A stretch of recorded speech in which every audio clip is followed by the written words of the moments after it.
세상이 원래 불공평하다는 걸 모르지 않습니다. 그럼에도 불구하고 억울하다고 눈물을 흘리는 사람이 있다면 그것이 애초에 제 의지로 바꿀 수 있는 게 아니기 때문이겠죠? 저에게는 가족이란 존재가 그랬습니다. 저는 어떤 선택권도 없이 그저 태어나 버렸던 아이였어요. 제가 말이라는 걸 이해하게 되었을 때 가장 많이 들어야 했던 건 제 이름 다음으로 GM이 잡아먹은 년이라는 소리였습니다. 아버지는 늘 술만 먹으면 저에게 욕지기를 하셨고 할머니는 저만 보면 혀를 끌끌 찼어요. 아버진 젖살이 빠지지 않은 볼이 통통한 저를 보면서도 애미를 잡아먹고 살만 찐다고 하셨고 할머니는 잔병이 많았던 저에게 집안을 망하게 할 거라고 하곤 했습니다. 애미 제삿날 음식이 목구멍으로 넘어가니? 어쩌면 해가 저렇게 무서울꼬? 식탐이지 식탐. 그 사람도 나도 식탐은 없었는데 저건 누굴 닮아서. 애기 때도 지혜미는 죽었어. 다들 우는데 저건 배가 고파서 억척스럽게도 울었지. 죄송해요. 그런 눈으로 보지 말거라. 난 솔직히 너무 무서워.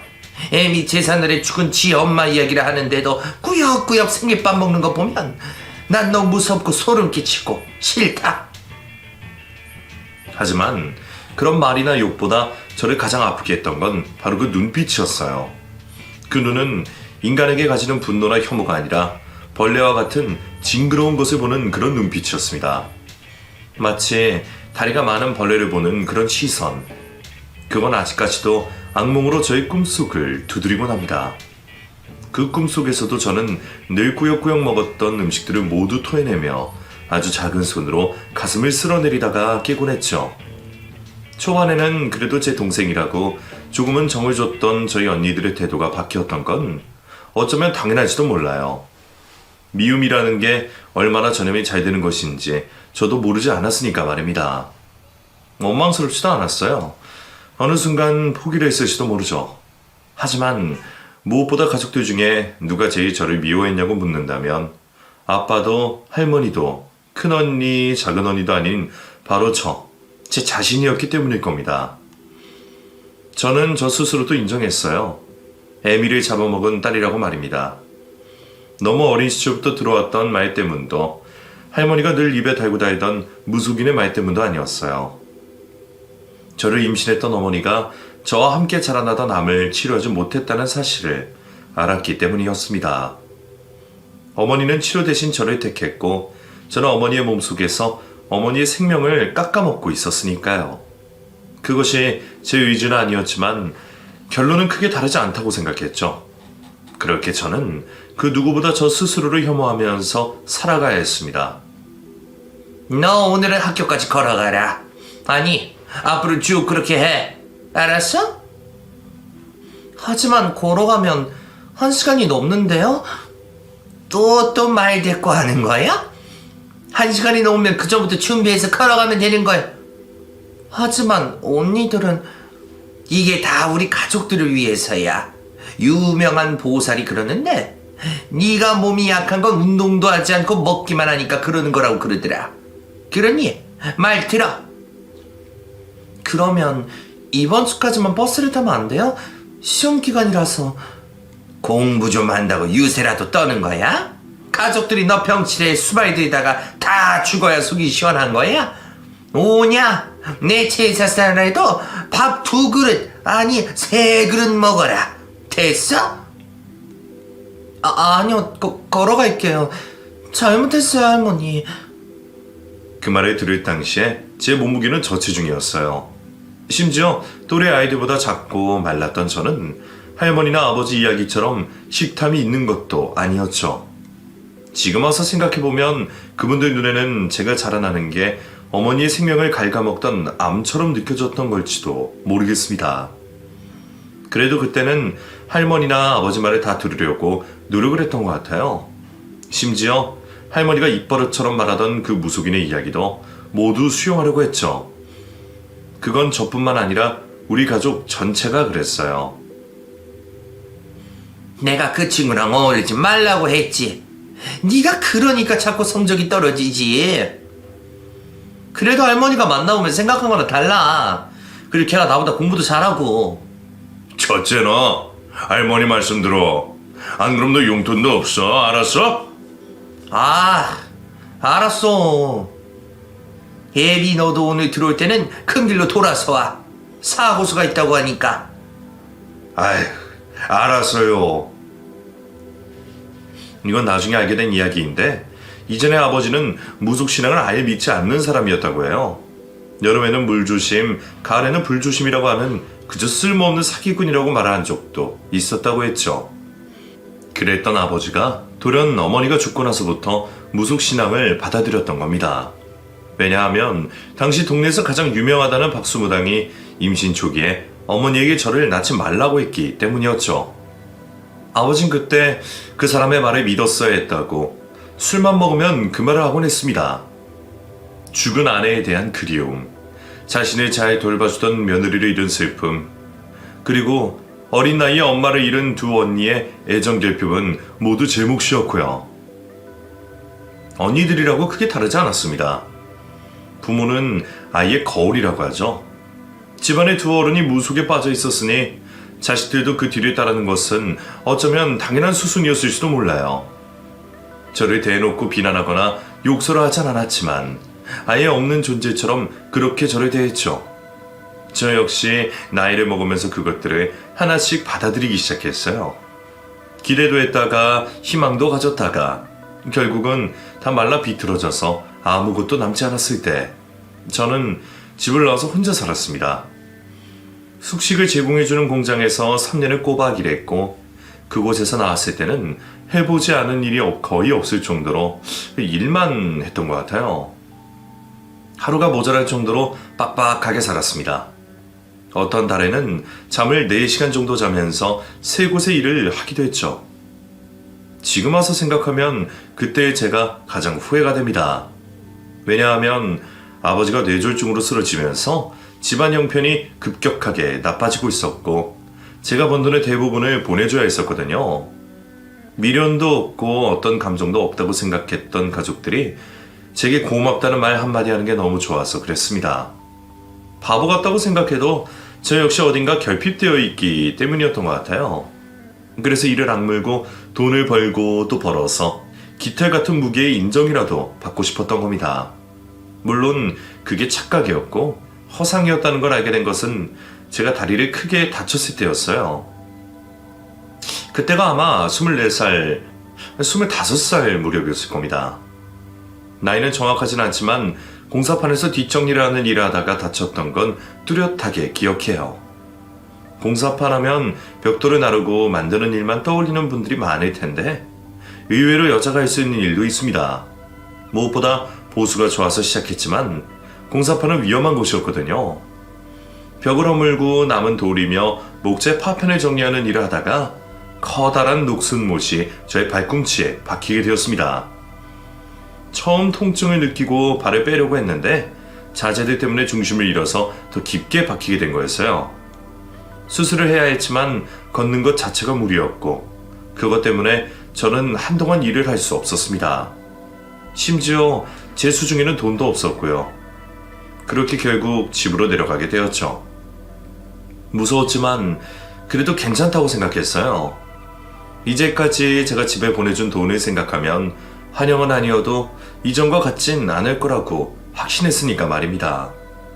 제게 미안하고 고맙다고 하던 할머니의 목소리, 그리고 언니들이 다정하게 수고가 많다며 저를 다독여주던 목소리를 떠올렸죠. 하지만 그런 기대는 애초에 가지지 말았어야 할 마음이었습니다. 정확히 일주일 만에 가족들은 이전과 똑같다는 걸 알았거든요. 도대체 언제 나가서 일을 하는 거야? 평생 이렇게 주저하는 거 아니지? 하필 신경까지 건드리고 뼈도 다쳐서 그렇다고 하더라고요. 설마 영 이렇게 우리 집에 사는 거냐? 돈도 못 벌고? 아닐 거예요. 조금 쉬면 충분히 쉬었지. 너 여기 오기 전에도 꽤 오래 병원에 있었고 집에서도 쉬었다며. 그래도 할머니, 제가 그간 번 돈도 여기다 보내서. 아이고, 또 그 유세하는 거야? 어릴 때보다 너는 참 한결같다.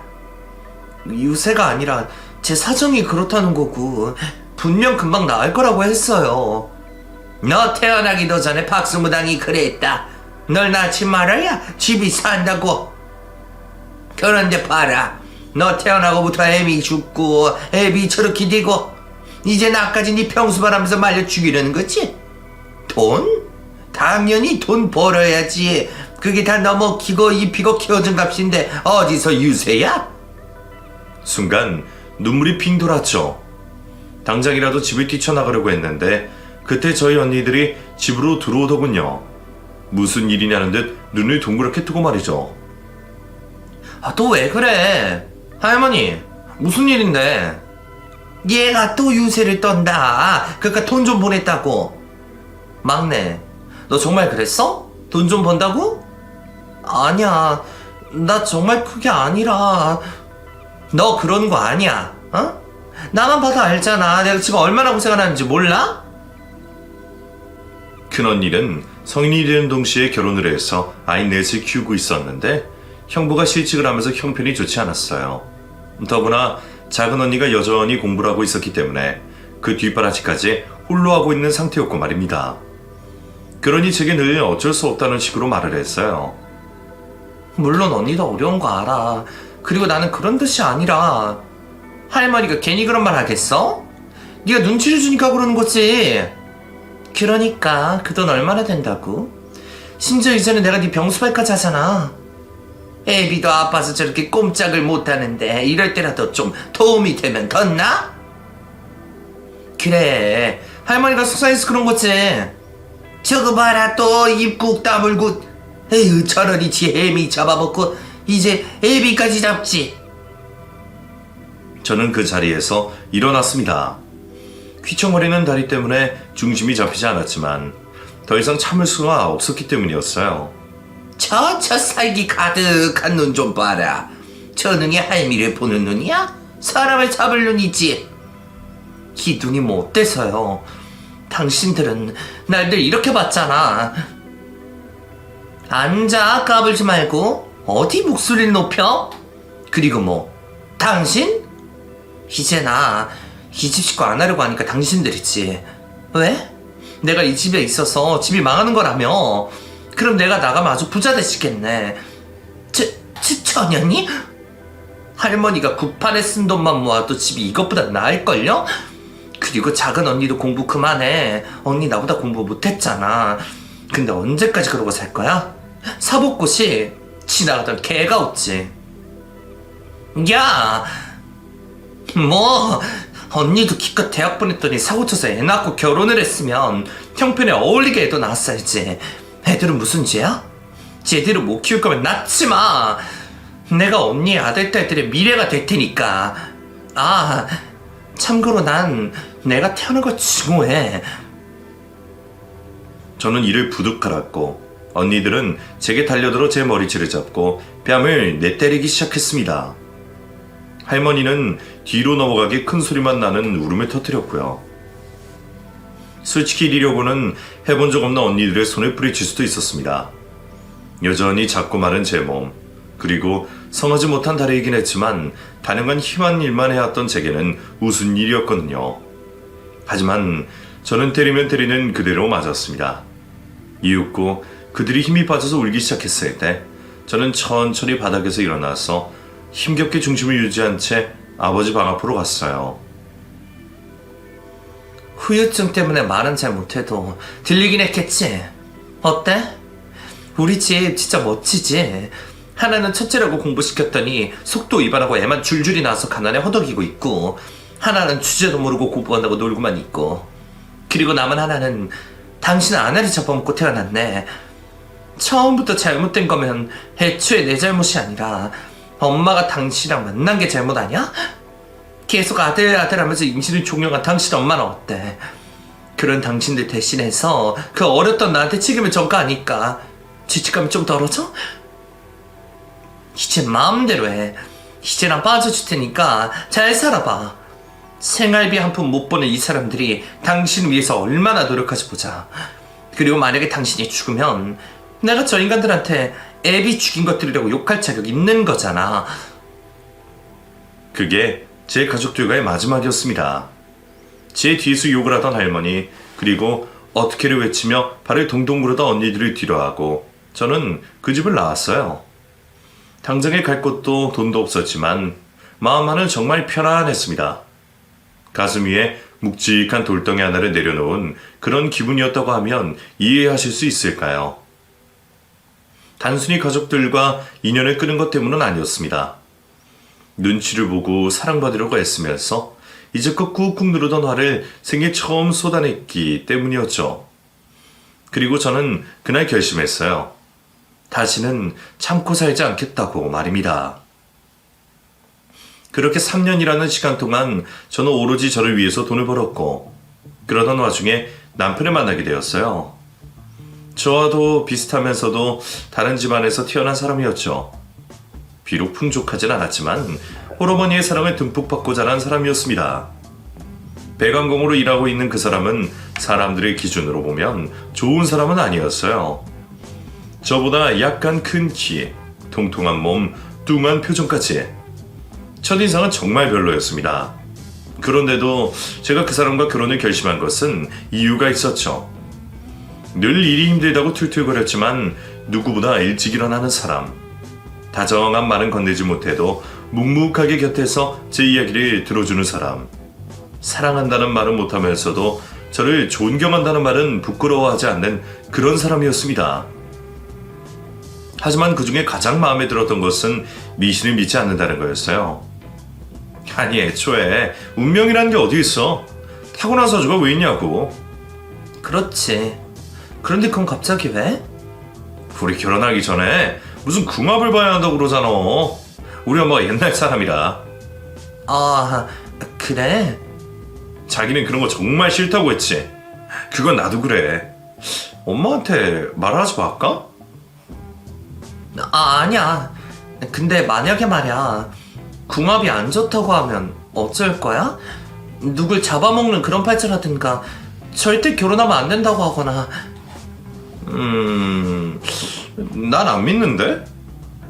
그래도 막상 물어보면 마음이 흔들리거나 할 수 있잖아. 기분도 찝찝하고.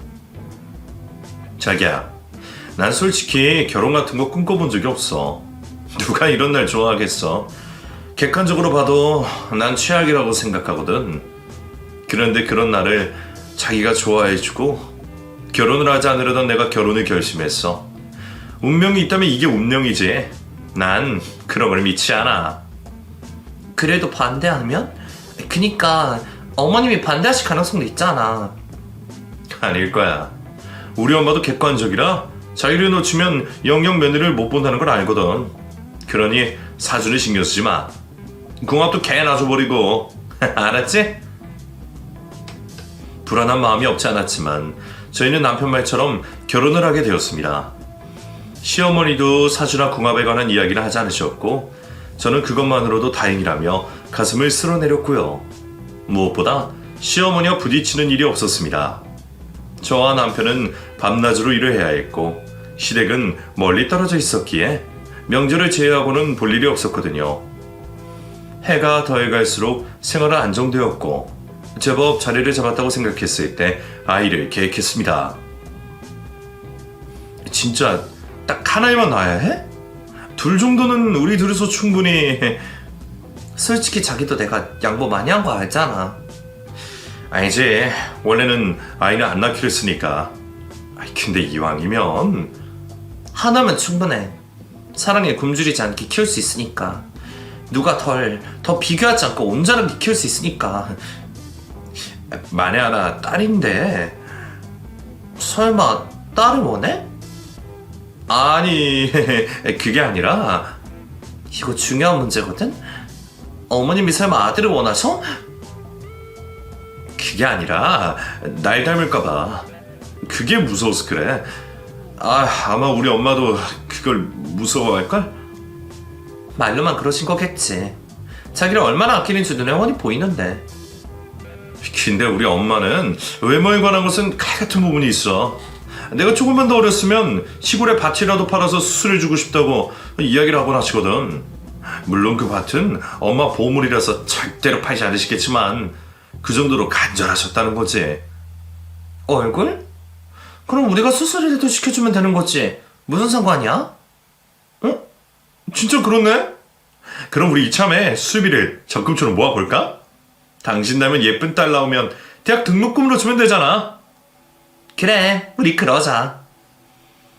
그때 활짝 웃어 보이는 남편의 모습은 지금까지도 생생하게 기억이 납니다. 그런데 저는 솔직히 그때 너무나 두려웠어요. 아이를 가진다는 의미가 제게는 잊으려고 했던 과거를 떠올리게 만들었으니까 말입니다. 내가 혹시 죽으면 어쩌지? 남겨진 아이는 남편이 키우게 되는 건가? 이런 생각들은 꼬리에 꼬리를 물고 임신 내내 따라다녔죠. 그래서 더더욱 아이를 잘 낳으려고 잘 먹고 잘 쉬고 운동도 했습니다. 그 덕분인지 다행히 아이는 순산하게 되었고 저와 남편의 좋은 부분만 닮은 예쁜 딸이 태어났죠. 저희 집에 아이가 태어나면서 많은 것이 변했지만 그 중에서 산후조리를 해주겠다며 짐을 싸들고 들어오신 시어머니가 가장 큰 변화였네요. 일부러 이렇게 와주시고 너무 감사해요. 집에서 노는 애도 아니고 산후조리 잘못하면 나처럼 평생 고생만 한다. 그냥 잘 먹고 잘 자고 그래야 나중에 뒤탈도 없는 거야. 커피라도 한 잔 드릴까요? 됐다. 옷이 그게 뭐니? 몇 겹 더 껴입고 있어라. 나왔다고 괜히 집안일하고 그러지도 말고 그냥 계속 쉬어. 내가 그거 해주러 온 거니까. 알겠니? 비록 따뜻한 말투는 아니었지만 정말 눈물이 날 정도로 고마웠습니다. 실제로도 어머니는 저를 정말 누구보다 잘 돌봐주셨고요. 미역이 거의 씹히는 느낌이 없을 정도로 오래 우려낸 가자미 미역국을 매일같이 끓여주셨고 저를 정말 푹 쉴 수 있게 많이 배려해주셨죠. 저는 그때 진짜 엄마가 살아있다면 이런 느낌이 아닐까 생각했을 정도였어요. 그리고 마침내 저는 결심을 하게 되었습니다. 시어머니와 함께 살고 싶다고 말이에요. 하지만 이게 문제의 시작이 될 줄은 몰랐습니다. 잠깐 온 것과 함께 사는 것은 엄연히 다른 부분이었다는 걸 말이죠. 아가, 돌잔치에서 돌잡이 할 때 무조건 국수나 실을 잡게 해야 된다, 알겠니? 국수보다는 차라리 연필이나 돈, 그런 게 좋지 않으세요? 아, 근데 요즘에는 법봉도 하고 청쟁기도 한다고 하더라고요. 엄청 다양해졌다고 하던데 갑자기 국수라뇨. 얘는 내가 그러라면 그렇게 해야지 왜 이렇게 말이 많어? 그게 아이가 잡는 건데 그걸 억지로 하게 할 수도 없고 애들 보면 버릇이 있잖아, 버릇이. 연습을 하든가 아니면 손 닿는 곳에 놓으면 될 거 아니야. 다른 건 좀 멀리 떨어뜨려 놔도 아무도 몰라? 그런데 왜 그렇게까지 해야 하는지. 그게 내가 아는 무당이 있는데 내 손녀가 명줄이 좀 짧다고 그러더구나. 순간 저는 온몸이 파르르 떨렸습니다. 당장이라도 소리를 꽥 지르고 싶을 정도였죠.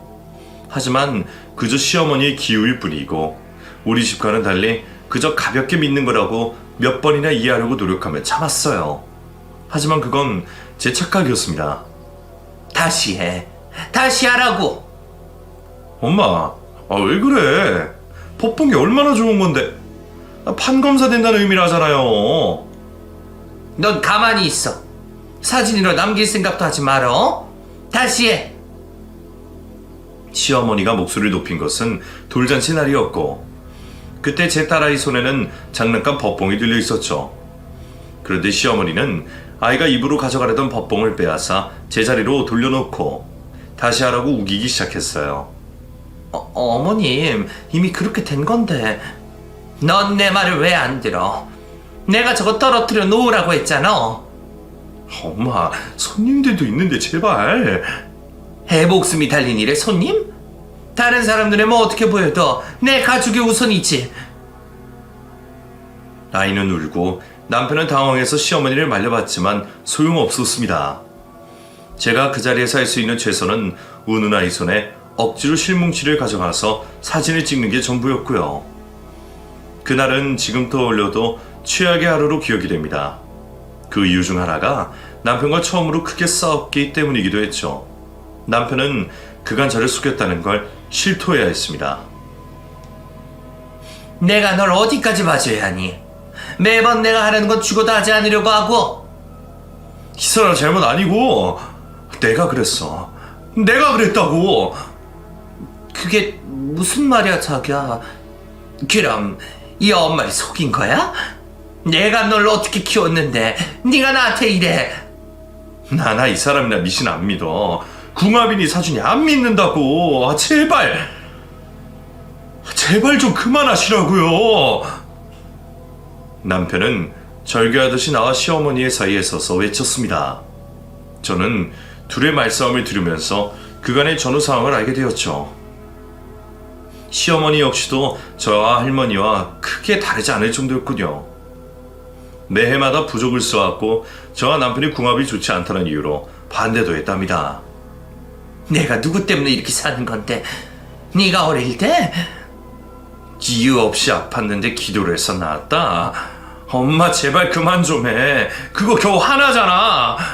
우리 둘 궁합 안 좋다고 했지만 지금까지 큰 다툼 한 번 없이 잘 살았어.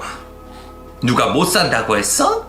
살이 껴서 풀어주지 않으면 둘 중 하나가 죽는다는데 너도 이제 자식 가진 부모니까 내 마음 알잖아. 누가 나 좋자고 하니? 엄마! 애도 내가 나으라고 할 때 낳았으면 명치도 길고 그랬을 텐데. 엄마, 좀! 가족 복 하나 있다고 해서 그걸로 겨우 허락한 결혼인데 죽으면 뭘 할 거야? 어머니, 저 가족 복 없어요. 이러니까 미신이지. 어디 뚫린 입이라고 함부로 말을 해? 엄마, 이 정도면 됐잖아요. 제발 이제 그만하자. 미신 좀 믿지 마시고요. 문득 어린 시절의 저와 제 품에 안긴 제 아이가 겹쳐 보이더군요. 비록 저는 그렇게 살았지만 제 아이만큼은 이런 일들을 겪지 않기를 바랬습니다. 우리 이혼하자. 자기 정말 이렇게까지 할 거야? 이혼이라니. 그렇게 저는 이혼 서류를 다 작성해두고 집을 나오게 되었어요. 그 사람을 여전히 사랑했지만 그건 저희 부모님 역시도 마찬가지였을 테니까 말입니다. 그간 모아둔 돈이 있으니 얼마간은 괜찮을 거라고 생각했죠. 하지만 집을 나가지 한 달이 채 되지 않았을 때 저는 돌아와 시어머니를 마주해야 했어요. 여기가 어디라고? 이 남편 잡아먹은 것아. 차라리 날 죽이지 날. 새끼를 잃은 어미의 모습. 저는 그 모습을 생전 처음 봤습니다.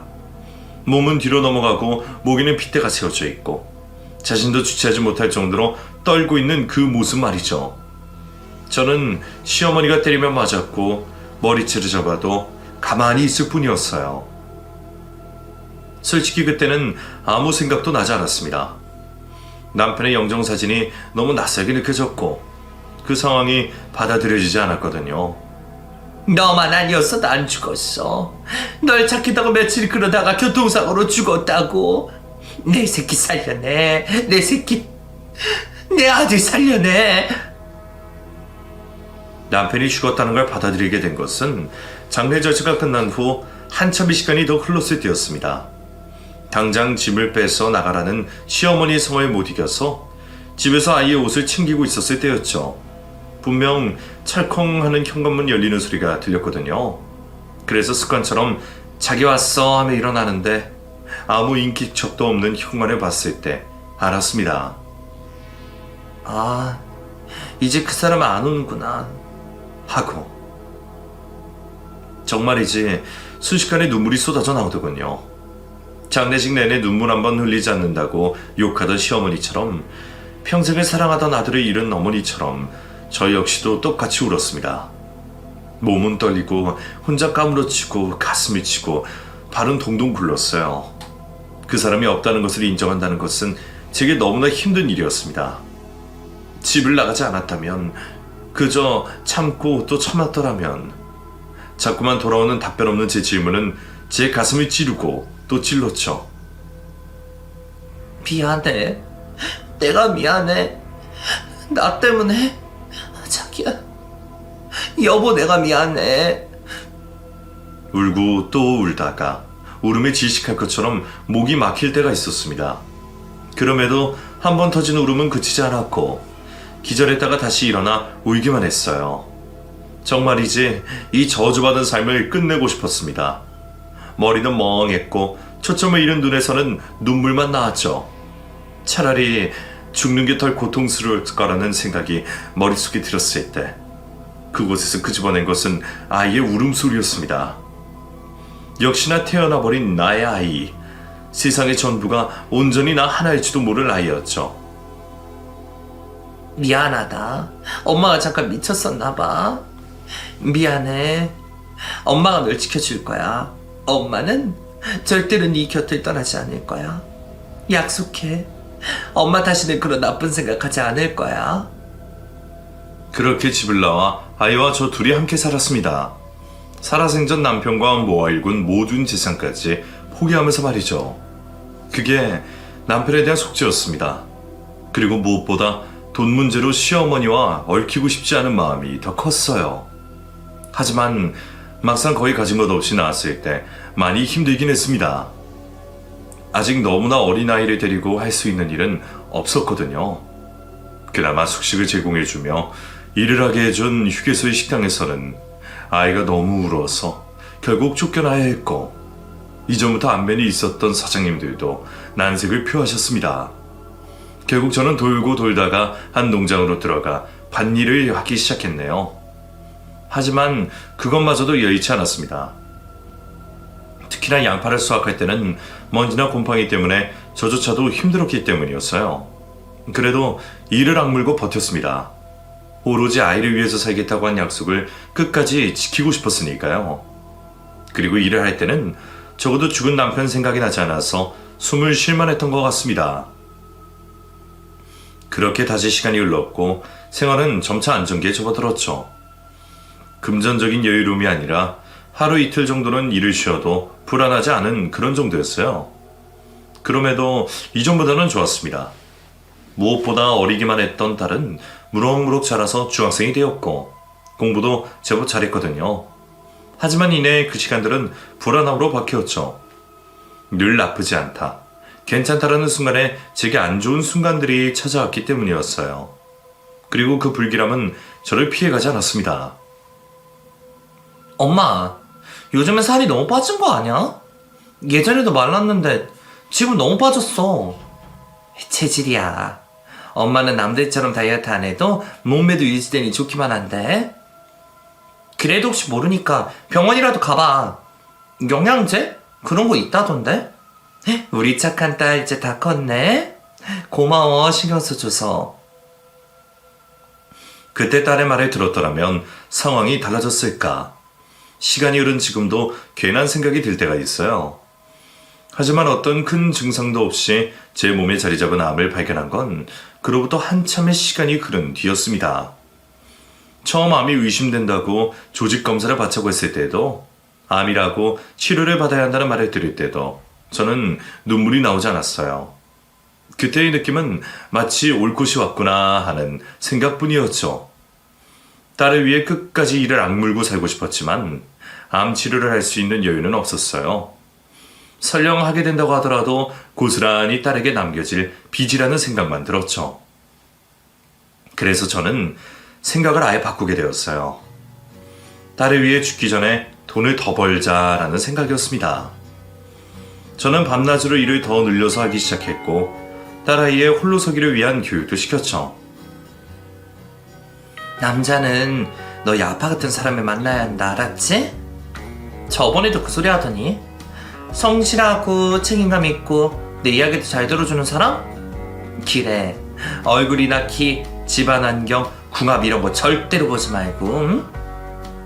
엄마 요즘 왜 그래? 요리를 배우려고 하지 않나? 엄마 무슨 일 있어? 무슨 일이 있기는 다 하는 거야. 나도 그랬고 너도 그러라는 거지. 언제까지 애처럼 해주는 거 먹고 챙겨주고 해야 해? 엄마도 쉬고 연애도 하려고 그래, 왜? 그래? 그럼 알았어. 나도 도울게. 꼬물꼬물 작은 손으로 설거지를 하고 청소를 하는 아이를 보면서 터져나오는 울음을 몇 번이나 삼켜 했습니다. 사실은 아이가 결혼을 하기 전까지는 이런 살림 하나도 시키고 싶지 않았으니까요.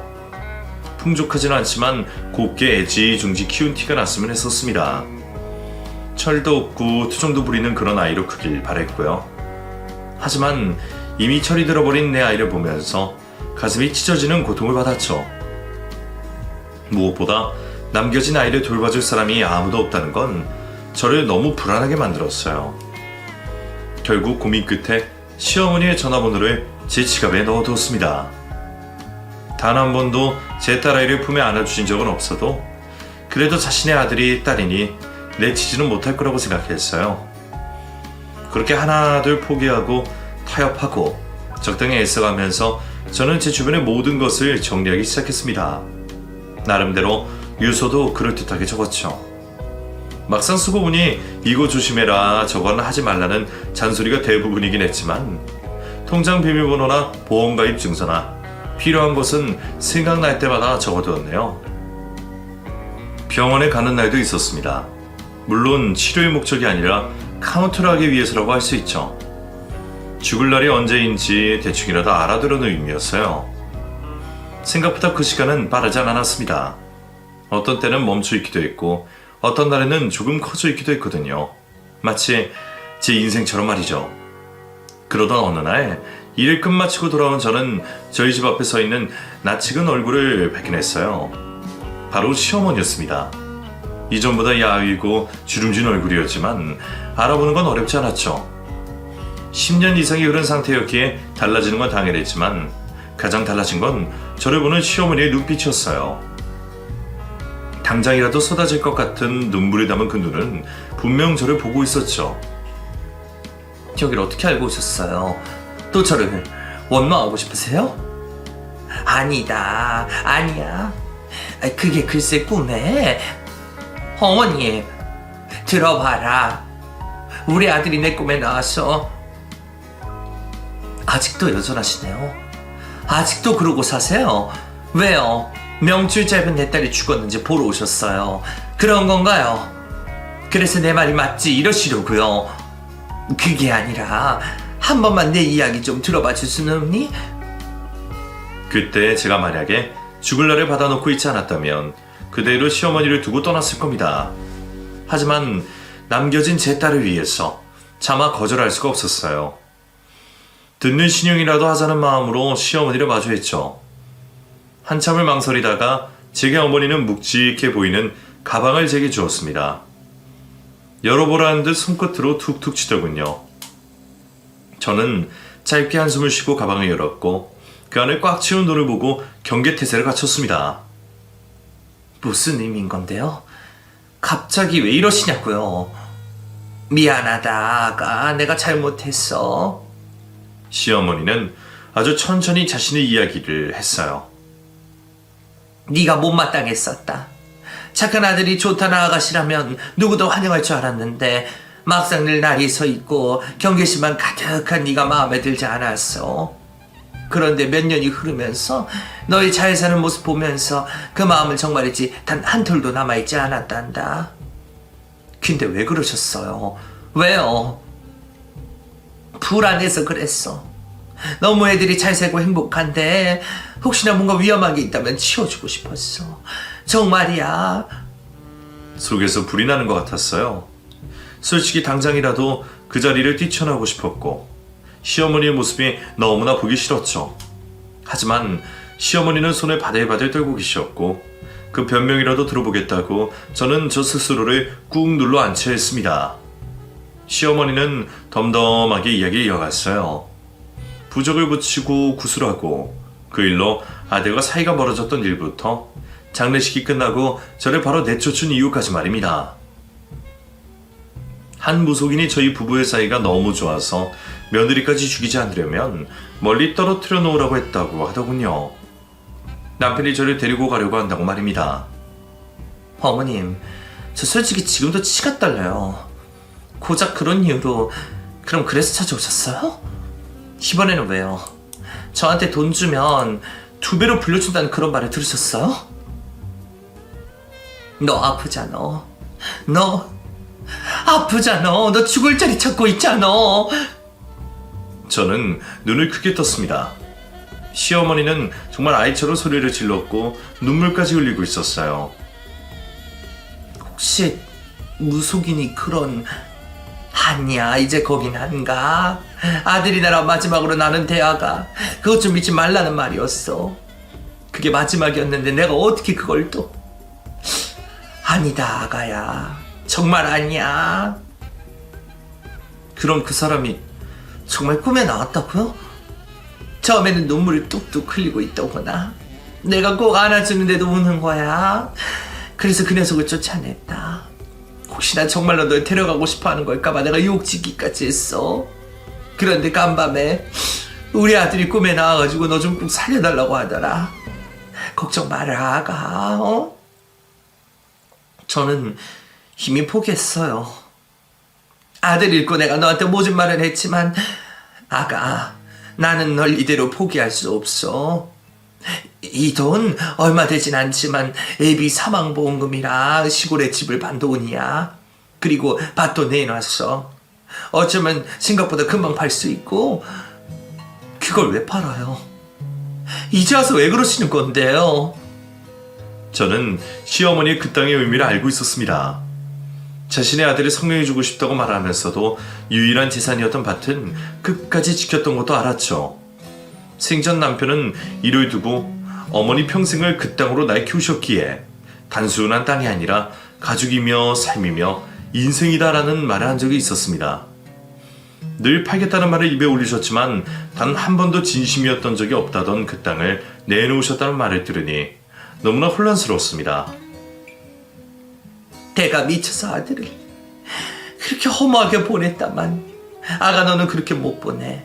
차라리 내가 뭐든 주마. 내 장기가 필요하면 이식도 해주마. 그러니 제발 죽지 마라. 안 된다. 못 보내. 제발 이대로 널 보내면 나도 죽는다. 내가 잘못했어. 내가 정말 잘못했다. 어머니 내가 이렇게 빌 테니 치료를 시도라도 하게 해줘. 남은 가족들을 위해서 노력하게 해줘. 아가 내가 정말 잘할게. 포기만 하지 말거라. 내 아들 너와도 안 반길 거야. 그 녀석이 화를 잘 안 내서 그렇지. 화만 나면 며칠 동안 입도 안 열어. 넌 모르지. 너는 몰라. 정말 화 많이 낼 거야. 그리고 우리 손녀 네 딸도 생각해야지. 이거 아니야 힘이 늦었어요. 전 괜찮아요. 아무렇지 않고. 너도 무섭잖아. 이렇게 떨고 있으면서 왜 고집을 부려 이거 사. 시어머니는 저희 손을 잡고는 저를 바짝 끌어안았습니다. 그리고 그와 동시에 저는 그 자리에서 목 놓아 울기 시작했어요. 눈물의 의미는 치료를 받는다는 희망도 아이를 위한 마음도 남편에 대한 그리움도 아니었습니다. 제 안에 늘 있었지만 외면하고 있었던 두려움이었죠. 살고 싶다라는 본능이자 간절한 마음이었어요. 그 누구도 원하지 않고 저 스스로도 포기해야 했던 마음이었는데 시어머니는 그걸 발견했던 겁니다.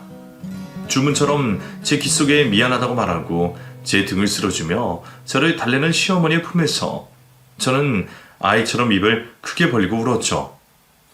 저는 그렇게 치료를 받게 되었어요. 그런 제 곁에는 늘 시어머니가 함께 있었죠. 솔직히 치료는 죽고 싶을 만큼 제 몸을 힘들게 했어요. 마치 응달에서 서서히 말라가는 꽃처럼 시들어갔죠. 그럼에도 시어머니는 절 포기하지 않으셨어요. 제 딸도 마찬가지였죠. 우리 손녀는 아무래도 내 아들이 꼭 닮은 것 같아. 여기저기 뜯어오면 공부도 잘하고.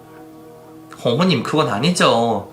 공부는 제가 어릴 때 잘했고 그 사람은 제가 성적을 물어봤는데 절대 아니더라고요. 한국말은 끝까지 들어봐야지.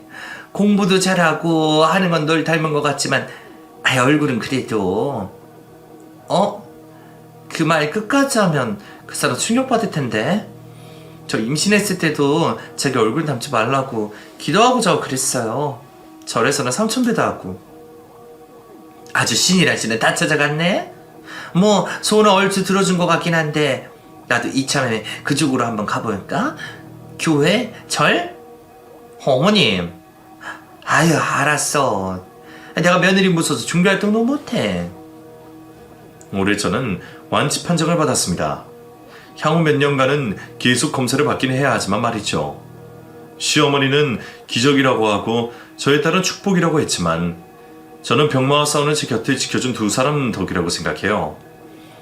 그리고 마치 우연처럼 기적처럼 일어난 일들도 딸이 제 유언장을 보게 되면서 적혀있던 연락처로 시어머니에게 알렸다는 걸 뒤늦게 알게 되었죠. 즉 둘이서 미리 연락이 오고 갔다는 게 꿈 이야기의 진실이었어요. 그런데 막상 제가 이를 추궁했을 때 시어머니 이렇게 말했습니다. 아프고 간절할 때는 때론 이런 미신도 꿈도 지푸라기에 같이만 있다면 상관없지 않니? 난 말이다. 다시 그때로 돌아가도 똑같을 거다. 귀신이든 신이든 뭐든 팔 수 있는 걸 다 팔아서라도 널 살릴 거란 말이야. 2번, 3번 나는 절대 멈추지 않았을 거야. 저는 여전히 그리고 앞으로도 미신은 절대로 믿지 않을 겁니다. 하지만 요즘에 하나 어렴풋이 딱 하나는 인정할 수 있을 것 같아요. 제가 가족 복이 있었던 건 아닐까 하고 말입니다. 저 정말 행복하거든요. 내 딸 하나야. 그리고 김선자 씨. 너무 사랑하고 또 사랑해요.